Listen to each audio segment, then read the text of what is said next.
Hello and welcome to episode 4 of the AA podcast. We're up to week 4 somehow, and they've let me do the intro again. So thank you, Bamboss, for just handing that one over to me. And yeah, so we're happy this week, aren't we, everyone? Yeah, very happy to be here. Beautiful special guest, AchillesHero, is joining us. So thanks for joining us for this week's podcast. Fortunately, Claire can't make it this week, which is unfortunate. It's always good to have Claire on. So we'll have to do it without this week and try to figure it out, Bamboss? Indeed. And we're going to get started this month with the lobby results.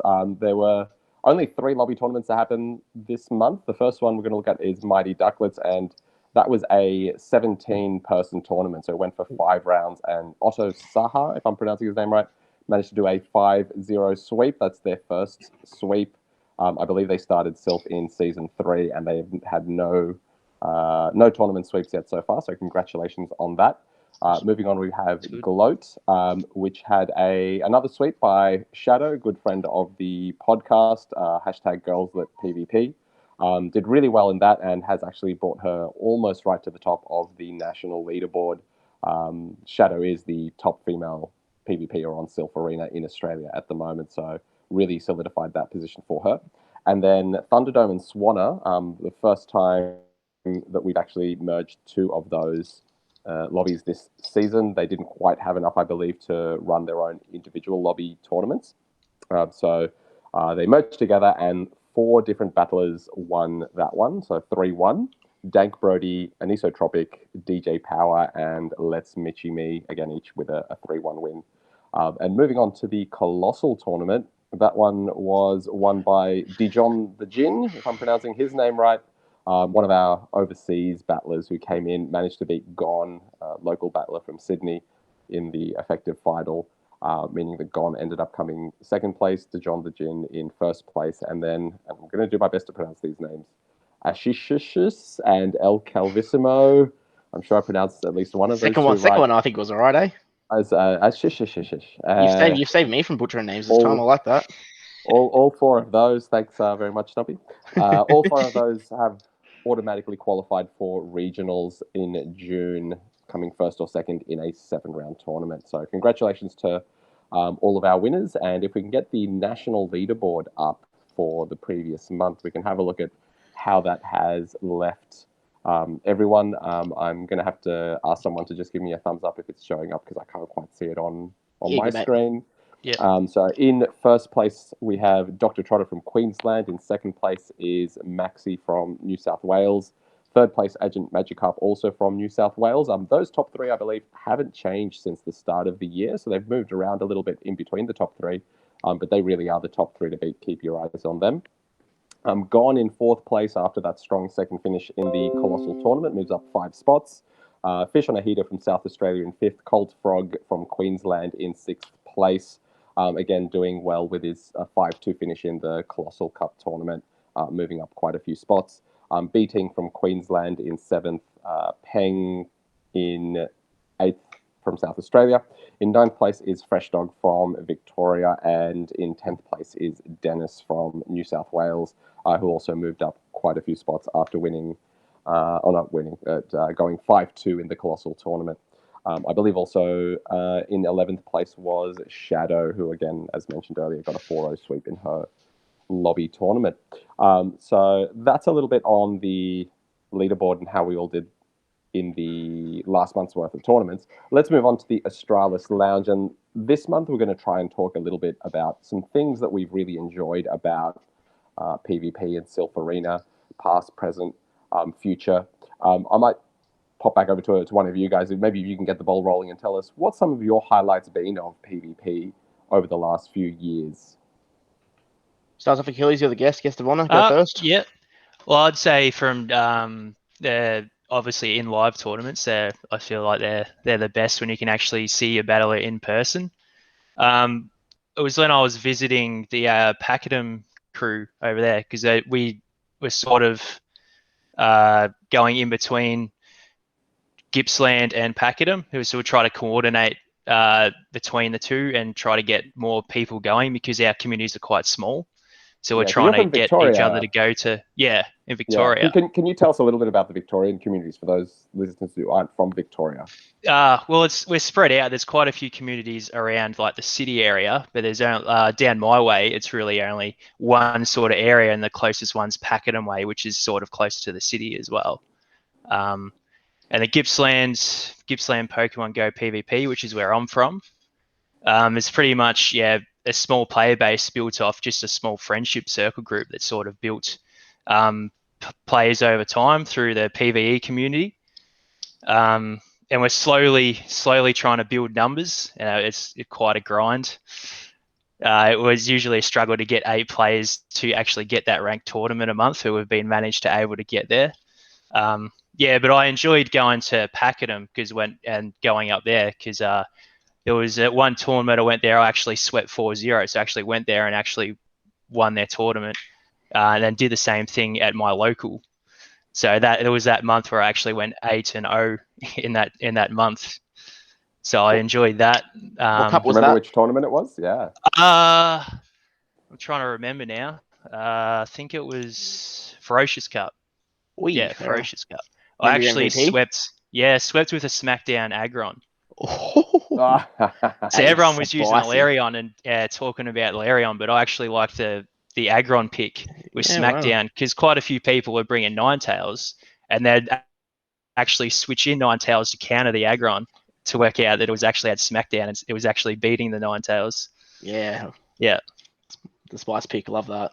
Yeah. Oh, I'm for all four spice All for the picks. I love spice picks. What's your spice index on Sylph this season? I think it just went up to 40. 40, getting there. Yeah. Love that.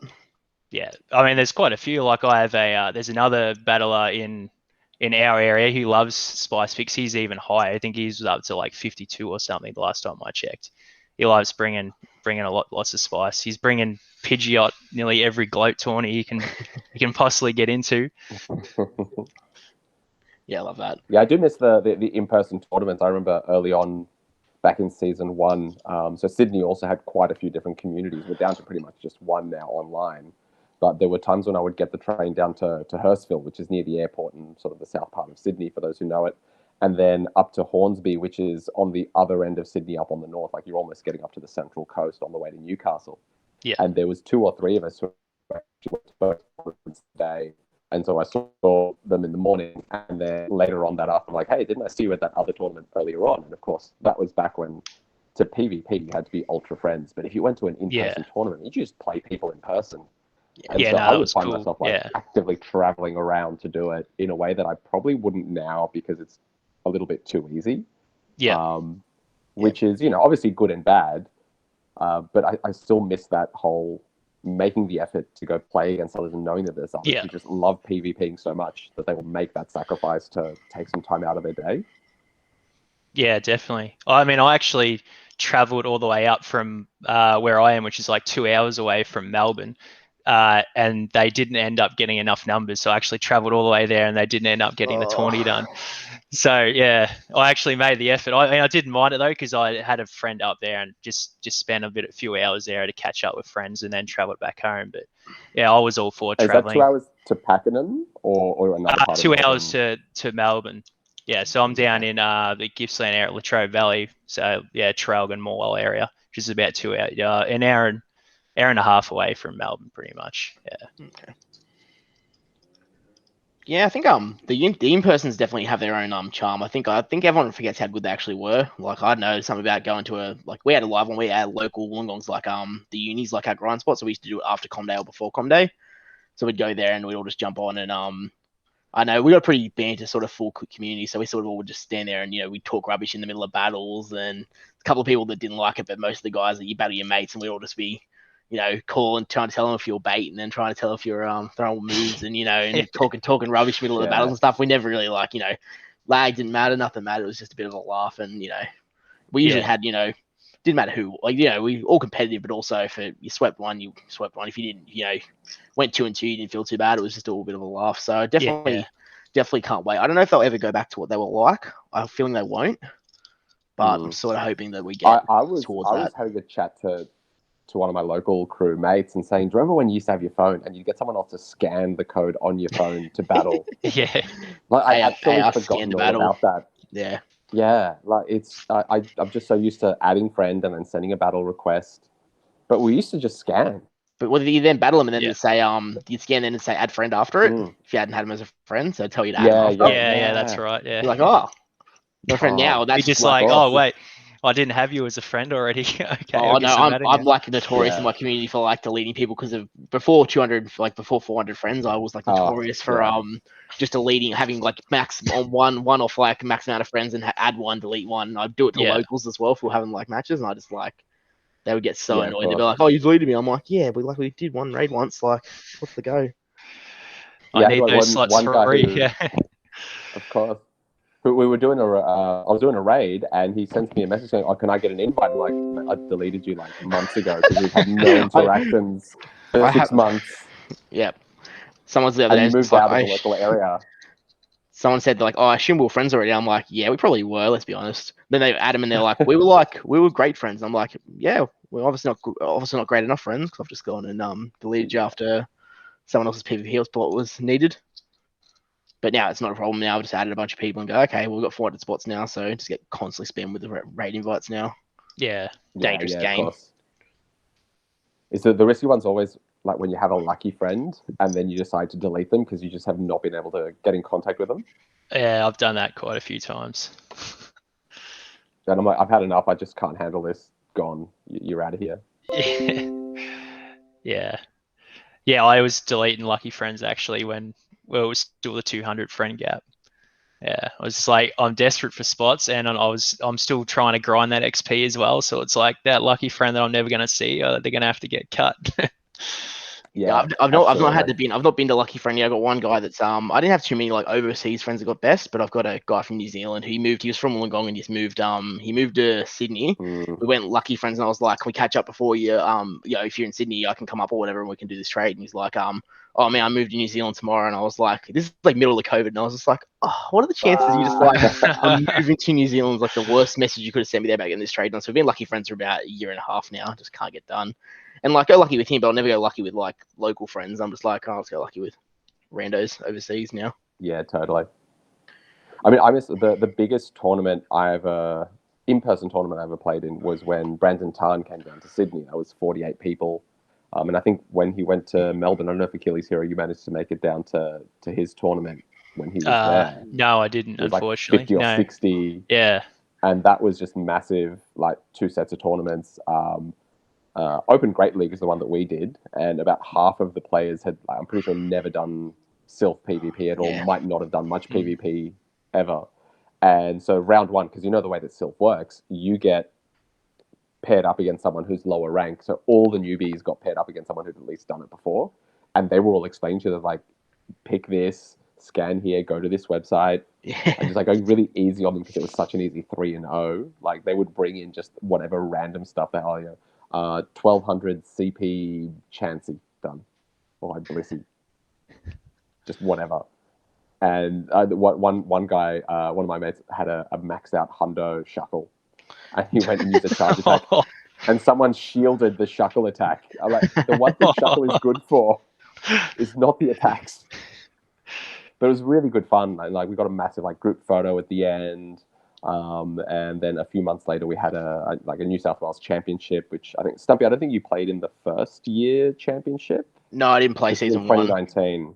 Yeah, no, I didn't play season so that was like everyone who like ranked really well, and we got about 28 of us together. And a bit like regionals, people came from all over New South Wales. We had guys from Newcastle, from Wollongong, from Bathurst, all come into Sydney to play that.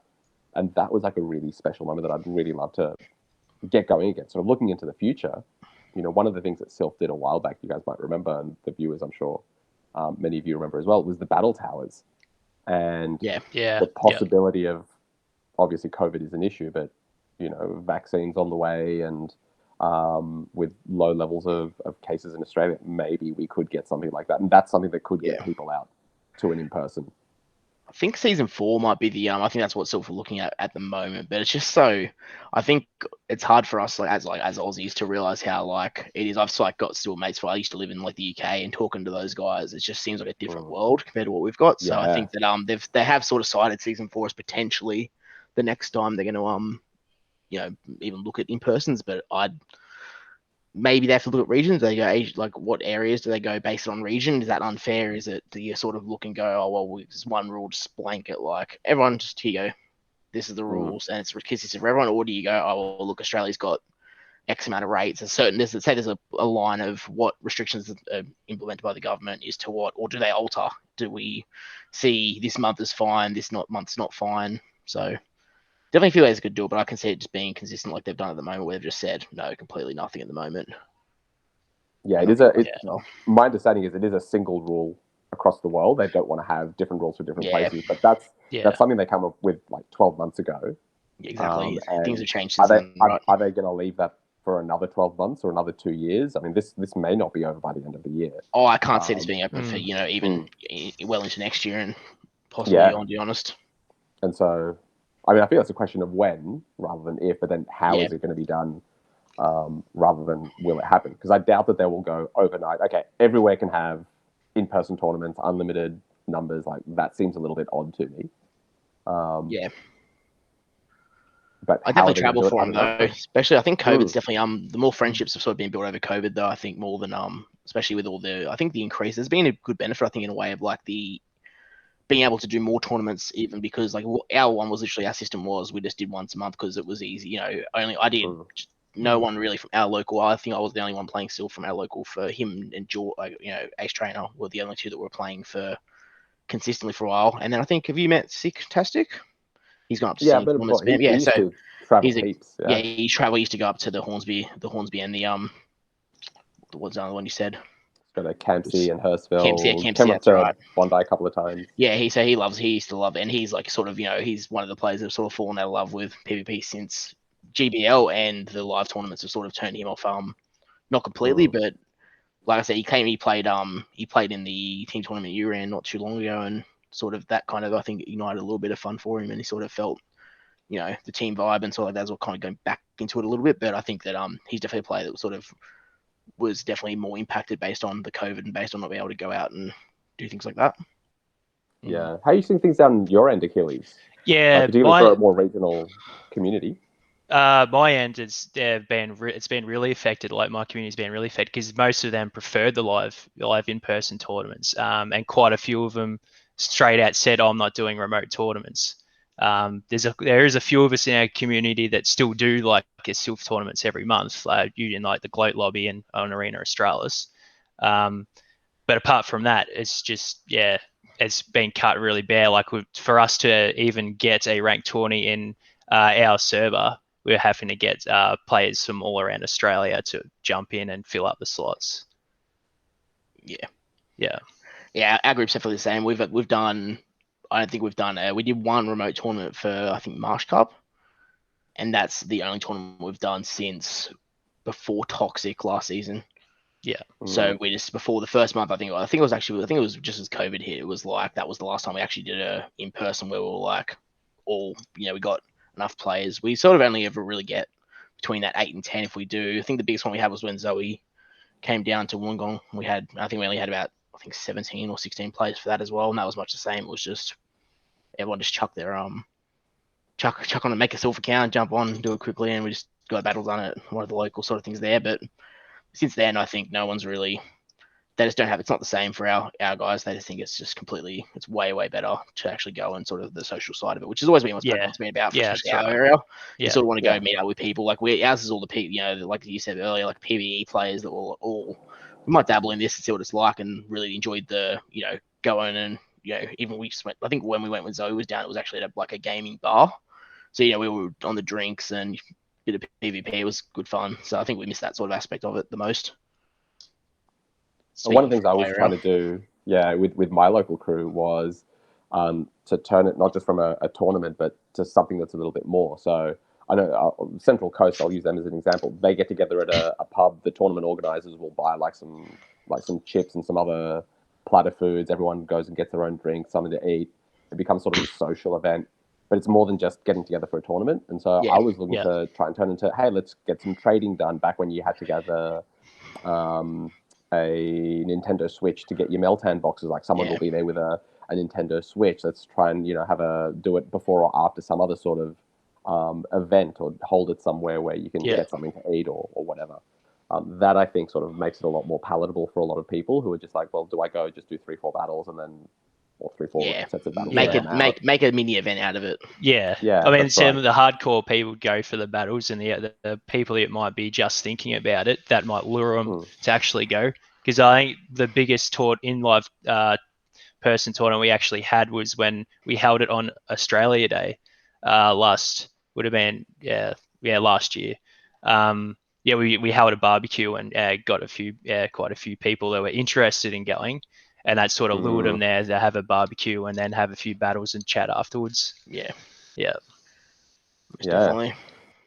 So speaking of things to try and get people in, and it's a little bit exclusive, so not quite getting people in, but getting people, continuing to get them involved. Regionals are coming up in June. Now, Achilles, you're running the Victoria and Tasmania regional, if I'm not mistaken. Yes. And I'm in charge of the New South Wales regional. A couple of changes from last year is that we're not having, I think it was like 7 regionals across Australia and 2 in New Zealand. This time round, it's a regional for South Australia and Western Australia, 1 regional for Victoria and Tasmania, and only 1 regional for Queensland. I think they had 3 regionals last year because of their, diverse or dispersed geography. And New Zealand only gets 1. So there's fewer regionals, and they're done still entirely online. It seems very similar to how last year was done. The difference being, last year, regionals happened very last minute in terms of it's all got to be done online. There's COVID. Yeah, this time right when COVID hit. Yeah. Whereas this time we've had about 12 months lead up. Silk Arena have sort of known what's coming up. Achilles, I want to get your view on, what do you think of the format for regionals this year in the way that it's been organised? What do you think has been done well? Is there anything you would have done differently? No, not really. Given the circumstances, it probably might be better doing it the way they have done it, especially for like having some of the states combined with like Victoria and Tassie, because you might actually get more competitors into the actual regionals instead of having a smaller amount. Like, you might only get like a few rounds, whereas having a combined states, you might get a bigger tournament, and so it's going to be a higher competitor base. I think one of the Queensland regionals last year had, I think, 6 participants. That was like the smallest one across Australia. Yeah, so that's what I mean. Yeah, whereas I think Victoria last year had like the biggest. We had like a 6 round tourney. Yeah. I was really disappointed. I was in charge of New South Wales last year, and SILF, for those who don't know, is when you're a regionals coordinator, it will tell you, this is how many participants we are expecting you to get, or how many invitations are going out. And New South Wales said like 50 or 60. And I think we ended up having about 18 participants, something like that. So it went for 5 rounds, but it was really small, I think, considering what was happening. So this time we've got the 4 different regionals. It'll be quite interesting in that, in past years, regionals is where people who just play within their own community. So I can speak for New South Wales. There's quite a few battlers who just play in Bathurst, or who previously just played in, Wollongong, Illawarra, and they would come together either physically or virtually in regionals, but at least from a similar geographic area like New South Wales or Victoria. This time Victorians are going to be put together with Tasmanians, South Australians with Western Australians. It's a very interesting, mix. Obviously, I think with Arena Australis, a lot of us know a lot of people from across Australia already. But I do wonder, and I might ask Stumpy what he thinks about this as well, if you're willing to put something in. Would have been worthwhile to just say, let's have a whole of Australia regionals, and the top X number of participants go to continentals, rather than splitting it up geographically? What do you think the pros and cons are?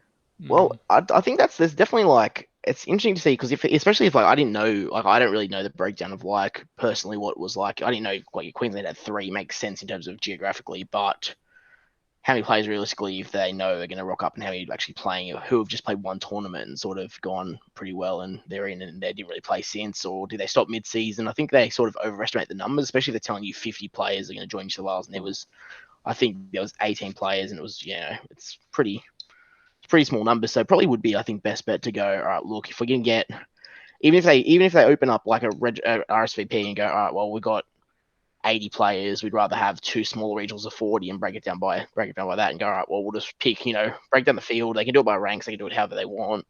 I'm sure there's some formula how they break it down, and they split the field in half and do 2 regionals of just 2 Australian regionals, I guess. The 40 members would be kind of nice, something like that. Get a 6-rounder in and something to that nature, or 7-rounder, whatever you can do. I don't know how it's. I don't really think it takes that much of a difference, to be honest, when it comes to continentals, realistically. But again, I'm not really an expert on the breakdown of the regionals and whatnot. So I think that's how I'd like to see it, as in just try to have consistent numbers of 20s. Don't have like one with 8 players, one with 16, one with 30. I think that's a bit counterproductive in the scheme of things. Yeah, it did seem like that last season when you had a tournament with 8 players and you had one that was like, it was 35 or something. Yeah, different. Yeah. Yeah, because I think Victoria, because it went to 6 rounds, I believe, they got a second invite to continentals. Yeah.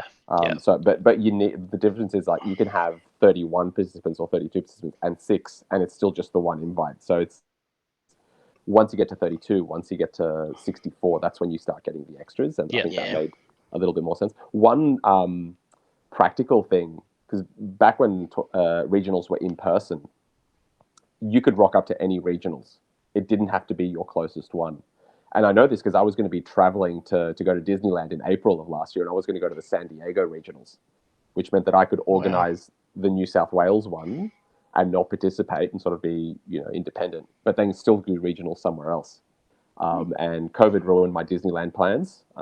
Obviously, there's much worse things going on in the world, and I want to complain about that too much. But there were people who would say, I will run my regionals, I'll be on the staff for my regionals, but then I'll go do one somewhere else. When we went to remote regionals, sort of online, what that meant was they said you can only go to your local regionals, because they didn't want people sort of shopping for the easiest regionals. Like, I'm going to go play in Tasmania because they got really easy players. And also you have the fact that, like, in season 1, and I'm going to butcher his name, Shmusef won the Brisbane regional, and he ended up going to continentals, and I'd be like, or Worlds as it was known back then, and actually winning overall. And there was thoughts of, is he, he's stealing our spot from Brisbane. I think some people posted that meme on the Colossal Cup. You stole our tournament to Dijon de Jin. That was up Shenzhou, I believe. Yeah, which I think is, I don't have too much of an issue with that personally, as an aside, because we did open it up to others, and the top players, if they're the top players and they win, they win. Last time it was Peng, and he won it fair and square. And I think if you do well, you'll win. I wouldn't blame it too much. I don't think there's any negative overall of upping the standard of PvP in Australia, to be honest. If we bring more if you battle better players, you don't really learn much by winning games, realistically, at the end of the day. I learn more when I lose. You learn more from, like, what could you have done better? What could you have done to improve? Because if you win a game, you go, oh, I beat a guy 3-0 or whatever. You don't really go, oh, what could I have done better? It doesn't matter.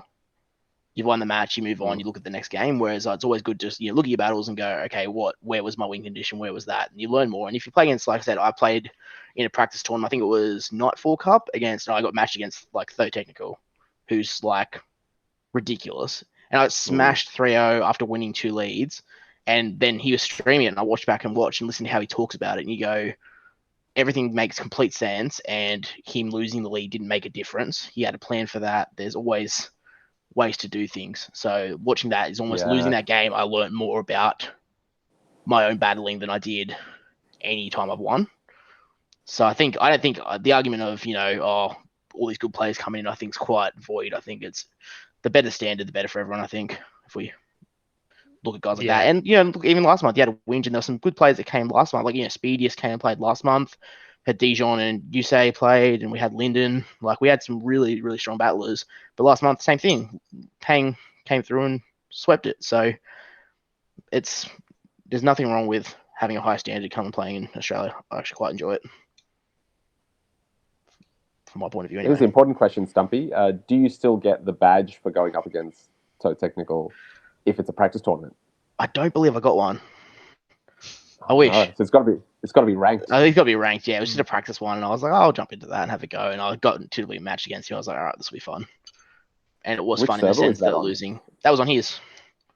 Cool. On his own server, yeah. So it was good fun, but like I said, I learned more from losing 3-0 that day than I've probably learned from any other loss I've had.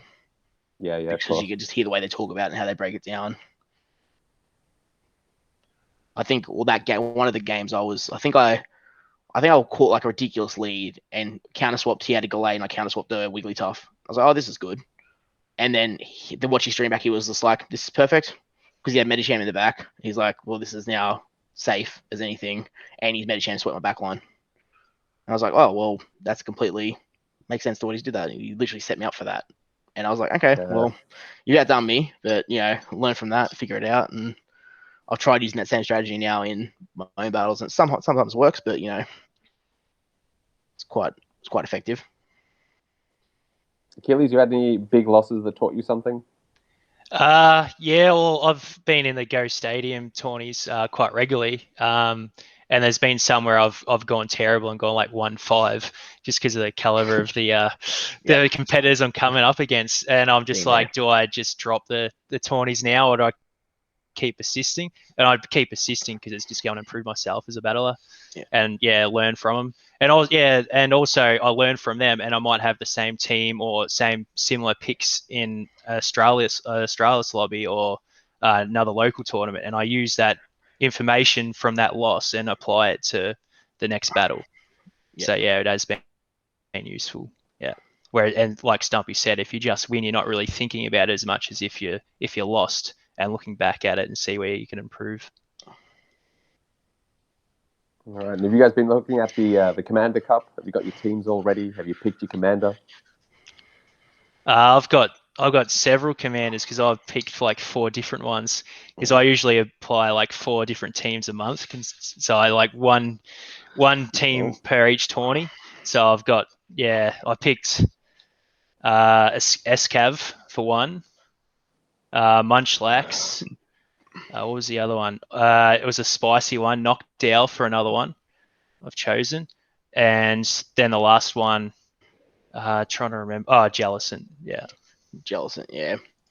There's definitely some I don't know, I had a chat with on PvP's stream about the commanders, and we all had to sort of go in there and talk about one each. And I had Jellison. I really rated Jellison overall, but then like you just look at the meta and how Hypno's just like, it's the most broken Pokemon I think to go through, is like how have they not banned this sort of mon for this cup, and it's not even a commander. They've gone, oh, Bronzong's got a new move, we have to make that our confusing user, so they've just chucked that as one of the commanders. But I think there's going to be Hypno on every team, there's going to be a Lol and Muck on every team to try to sort that out, and then it's just, I think it does look like it could be a little bit RPS, but some of the commanders would be like Shiftry, Strong. I can't see much play for like things like, I feel bad for like Poliwrath. They've probably done a little bit dirty here. I think it could have some play with some spicy movesets. I can see like Hydro Pump being like a bit of a spicy one.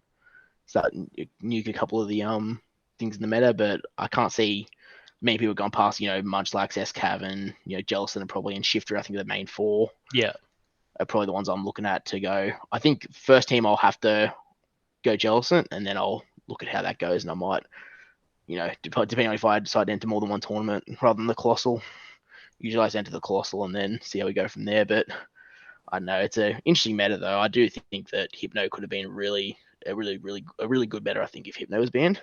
Yeah. I don't think it does expect anything Hypno apart to be from on each team. It does. It beats like 90% of the meta. That's flat from no energy lead. Like at least like Frostlass, like in some metas where it's been like broken. I think it was Sorceress last season. I think with the 1 Powder Snow lead, it won like 90% of matchups. So you just safe swapped it, and it didn't matter that much. So I think it's not quite where this is just flat 1-on-1, no energy lead, no nothing. It beats 90% of the meta, which is just, it's too much. You've banned other things. You've banned things like Pachirisu.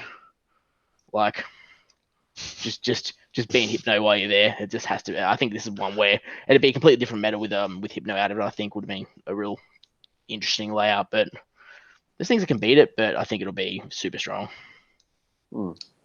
I really can see Sylph moving back into that sort of traditional Sylph style I'd love of team it. building. Absolutely love it. Whereas like, you've got here's one slot, you've got to use this. But like I say, I find this is just a little bit easier than last month. With Prismatic Cup, you made one change and suddenly you got to change up your whole team. Yeah, with Commander, at least it gives you that flexibility where you can make small, like granular changes that don't require to like shift everything else around. The Commander is obviously a biggie, but with the other 5, you've got quite a lot of flexibility. Yeah. I do. You are right about the Sylph metas though, feeling more and more like a Sylph 5. It does. Like I said, I think it makes sense what they did, where they've made a more GBL. Oh, these people are going to be more attracted to join if they have these mods built already. Not who's going to want to build a Credillia that they've never used in GBL ever, when we could just have them bring G-Fisk and Mantine, which are all, realistically you can get at Mantix and they're cheap to make, and they sort of made that. I can see why they've done that, but I do like that they've now gone, all right, well, let's now change it towards a bit more Sylph. And the Commander, the concept's great. I do love the pick your captain and then build around that. I do like that sort of style. Yeah, definitely. I mean, it was a lot harder last month and for Prismatic trying to pick my 4 teams. So I'm like, I want this one spicy pick in my team, but I have to switch my whole team around to make that spice pick work. Yeah, what was the spiciest pick you went with last month? Sorry? What was the spiciest pick you went with? Roserade. I'd say Roserade was. Oh, was that before Leaf Storm? Yeah, that was before. Right. No, it hadn't had that at that wasn't point. allowed, so I was using Grass Knot, Yeah, okay. That's so one. everyone else was picking Whimsicott and things like that. The real viable picks in slot 4, like Snorlax that, and I just went with the Roserade.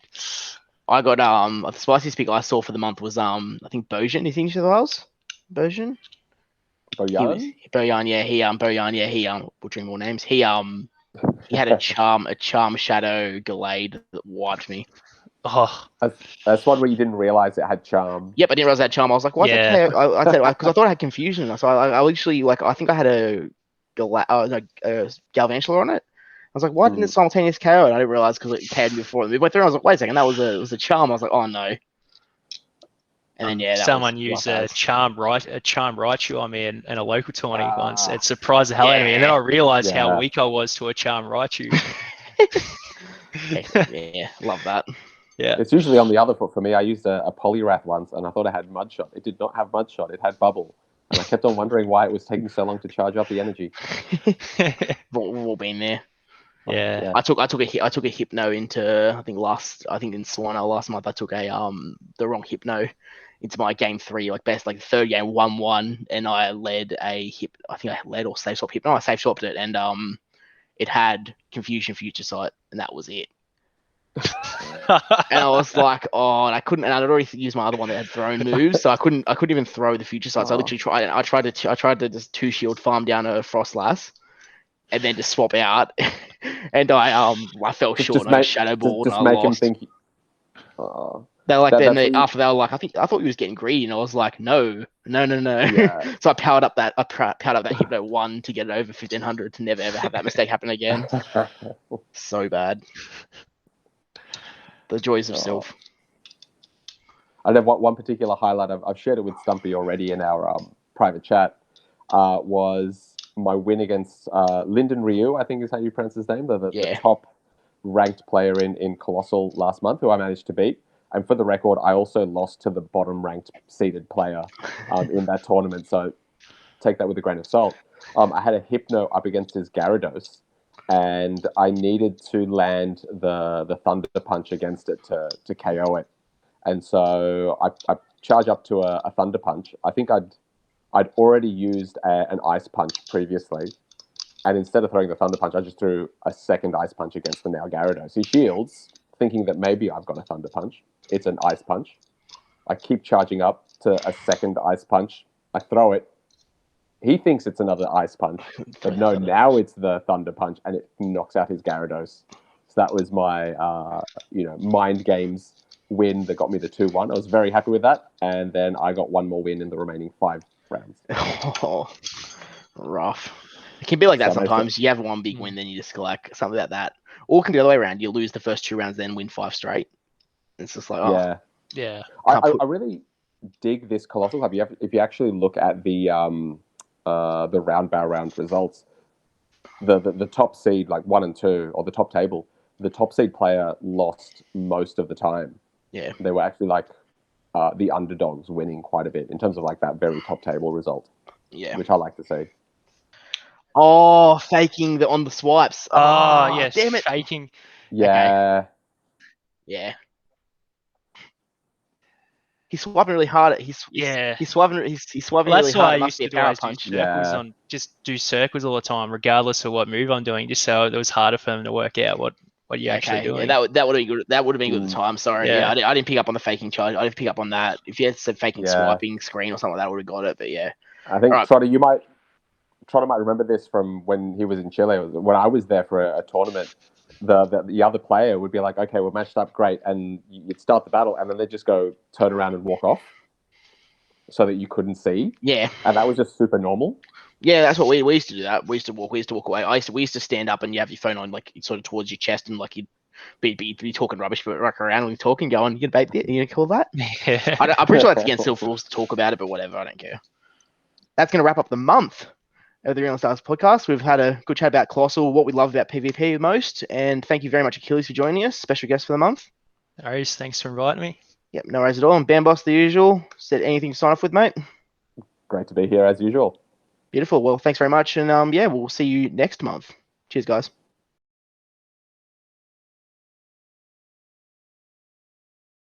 It's constant. We so need the outtakes episode. We could do a bloopers, yeah. Yeah. No, we've been leaving the bloopers in. Me trying to say blibiterate 400 times. No. I cleared it up straight away. No. Trust me. No. I think he just spoke really quickly, and unfortunate sounded like fortunate. Won't get me banned. Won't get me banned. Go on, coward. You won't do it. Oh, really? Yeah. Well, the other day I said on the when I was streaming with the fucking Americans and stuff that were on the other day with Steve, and I said self purists, like people that are really like into self, and they thought I said self curious. Okay, so that's gonna wrap up the week of the AA podcast. Thanks very much again, Achilles, for joining us, and thanks, Bamboss. No worries. Fucking idiot.